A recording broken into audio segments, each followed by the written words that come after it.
আশুলিয়ায় কমিশনের স্বায়ত্তশাসন পুনঃপ্রতিষ্ঠার দাবিতে এবং বিজ্ঞান ও প্রযুক্তি মন্ত্রণালয়ের অযাচিত আমলাতান্ত্রিক হস্তক্ষেপ ও কর্তৃত্ববাদী আচরণের প্রতিবাদে দ্বিতীয় দিনেও অবস্থান কর্মসূচি পালন করেছে পরমাণু শক্তি গবেষণা কেন্দ্রের বিজ্ঞানী ও কর্মচারীরা। দুপুরে আশুলিয়ার গণকবাড়ি এলাকায় বাংলাদেশ পরমাণু শক্তি গবেষণা কেন্দ্রের বৈজ্ঞানিক কর্মকর্তা কর্মচারীগণের ব্যানারে এই কর্মসূচি পালিত হয়। এ সময় কর্মকর্তা ও কর্মচারীগণ তাদের আমলাতান্ত্রিক বিভিন্ন দাবি আদায় না হওয়া পর্যন্ত কর্মসূচি অব্যাহত রাখার পাশাপাশি পরবর্তীতে কঠোর আন্দোলনের হুঁশিয়ারি দেন। এ সময় বিভিন্ন স্তরের পরমাণু শক্তি গবেষণা কেন্দ্রের বিজ্ঞানী, বিভিন্ন স্তরের কর্মকর্তা ও কর্মচারীরা বক্তব্য প্রদান করেন। পুঞ্জীভূত ক্ষোভের একটা বহিঃপ্রকাশ। আমরা অনেক দিন ধরে অ্যাটমিক এনার্জি কমিশন, আপনারা জানেন যে বাংলাদেশের যে প্রত্যেকটা একটা দেশেরই একটা গবেষণা, বিজ্ঞান, প্রযুক্তি, এটাই হচ্ছে একটা দেশের সবচেয়ে মূল ভিত্তি। তা আমরা অ্যাটমিক এনার্জি কমিশন একটা প্রাউডের অর্গানাইজেশন, একটা বিশেষায়িত অর্গানাইজেশন।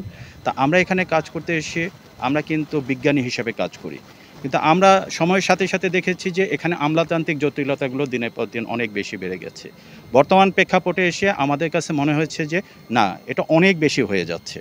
আমাদের যে স্বায়ত্তশাসন ছিল, আমরা 1973-তে যে পিও 15-এর ধারায় আমাদের এই অর্গানাইজেশনটা প্রতিষ্ঠান, সেখান থেকে এখন আমাদের আইনে যতগুলো সুযোগ সুবিধাগুলো সব মন্ত্রণালয় তাদের কক্ষিগত করে ফেলতেছে।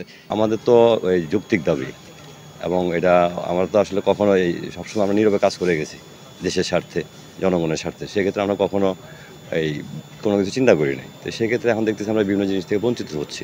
বিশেষ করে দিন দিন মানুষের ফ্যাসিলিটি বাড়ায়, কিন্তু এখন ফ্যাসিলিটি কমানো হচ্ছে। এটা একটা স্বায়ত্তশাসিত প্রতিষ্ঠান, আমরা এটা পূর্ণাঙ্গ স্বায়ত্তশাসিত হিসেবে চাই। আর আমাদের একটা পূর্ণাঙ্গ কমিশন, আমাদের কিন্তু বাংলাদেশ পরমাণু শক্তি কমিশন আইন 2017 আছে বিদ্যমান, যেখানে স্পষ্ট ভাষায় লেখা আছে আমাদের কমিশনের লোক 5 জন, একজন চেয়ারম্যান, 4 জন মেম্বার দ্বারা গঠিত।